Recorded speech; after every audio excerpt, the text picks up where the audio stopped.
maintenant, nous allons voir la recherche par image et avec l'assistant vocal.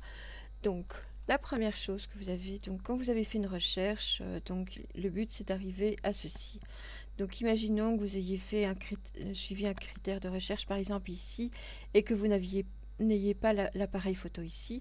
C'est pas compliqué, vous allez simplement cliquer sur Google ici et vous aurez cette barre de recherche qui apparaîtra avec le micro et l'appareil photo.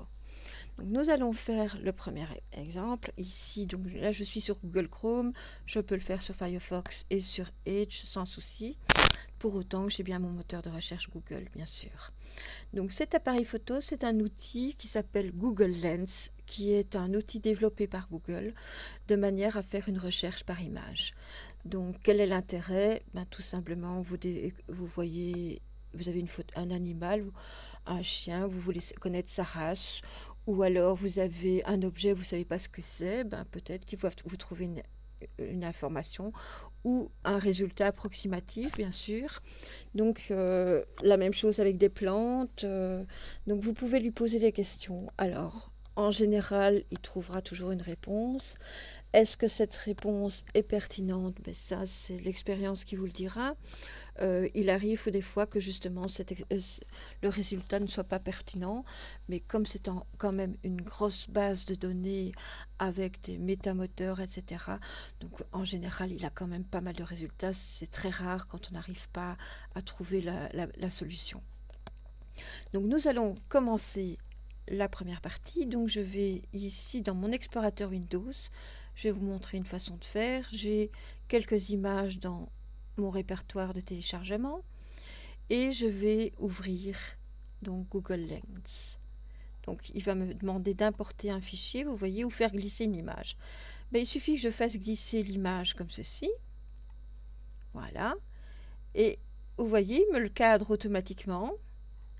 Et il va me dire que c'est un attelle ou un singe araignée. Donc ce sont toutes les correspondances visuelles. Vous avez ici les différents endroits où vous le retrouvez. D'accord? Maintenant, je veux en ajouter un autre. Donc je peux très bien soit lancer la recherche pour faire glisser une image, soit je vais chercher sur l'ordinateur. Automatiquement, il va m'ouvrir l'explorateur Windows. Donc je vais reprendre la partie téléchargement et je vais prendre par exemple cette image-ci. Voilà.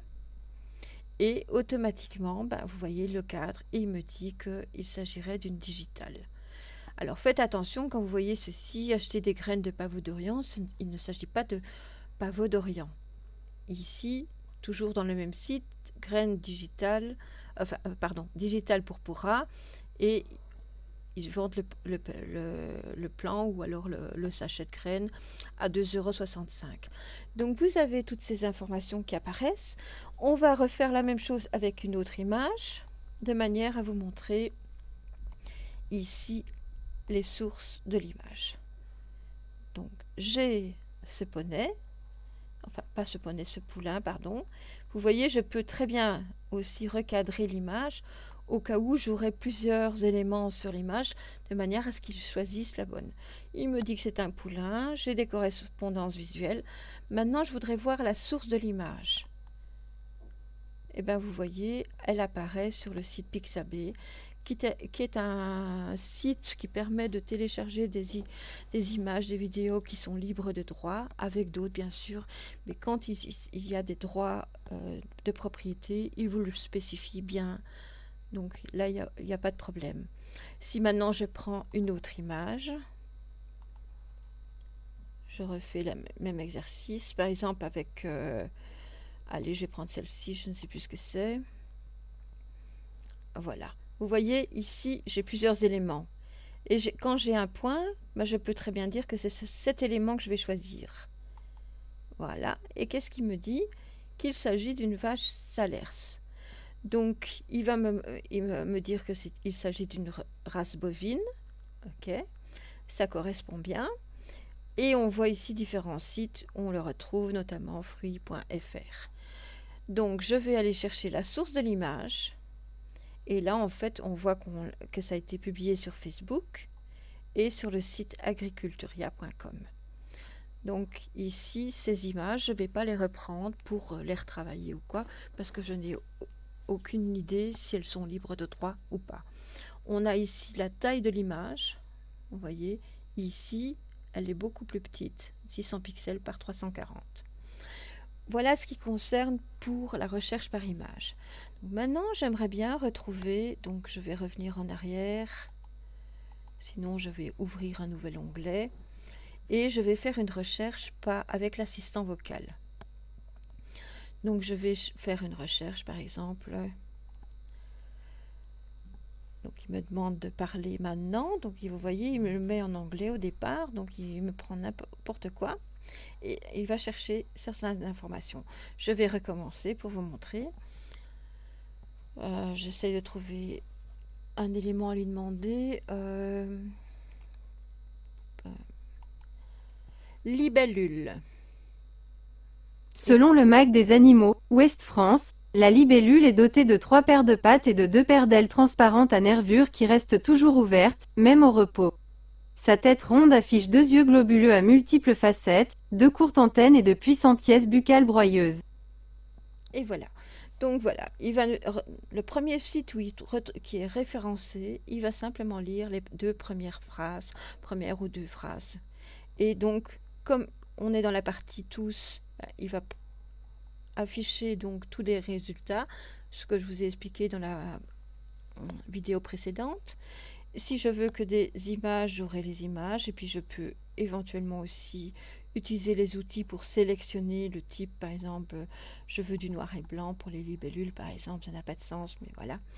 Et sinon, j'efface mes critères comme précédemment. Donc maintenant, je vais revenir sur tous.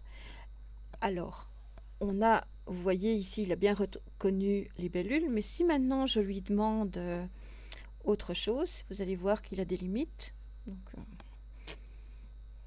citation limite, 270 phrases, oui, donc j'ai un peu parlé trop vite. Donc je vais recommencer l'expérience. Commune de AB. Voici les résultats pour commune de AB, à proximité du lieu AB. Voilà. Alors, il vous parle de la commune de AB, AB Drone, etc. Donc, vous avez ici, il a bien retrouvé que c'était AB comme ceci, mais vous voyez, il l'écrit avec AB. Maintenant, je vais faire l'exemple AB. Voici les résultats pour AB, à proximité du lieu AB. Vous voyez ce qu'il présente. Donc, en fait, il a repéré ma localisation avec l'adresse IP. Et voilà ce qu'il me propose. AB, AB Concert, Ancienne Belgique, voilà, Boursorama, etc. Donc, c'est pas ça que je lui demande. Maintenant, je vais recommencer. Je vais lui demander espace public numérique de AB. Voici les résultats pour espace public numérique, à proximité du lieu AB. Et voilà, vous voyez le résultat est correct. Donc faites bien attention à ce que vous demandez, soyez précis et vous voyez, il peut y avoir des confusions. Voilà en ce qui concerne la recherche par caméra, donc avec Google Lens pour la recherche à partir de photos, ou l'assistant vocal ici. Donc j'espère que ça ne posera pas de problème. Donc vous les avez automatiquement si vous avez Google ici. Je vous remercie de votre attention et à bientôt pour une prochaine vidéo.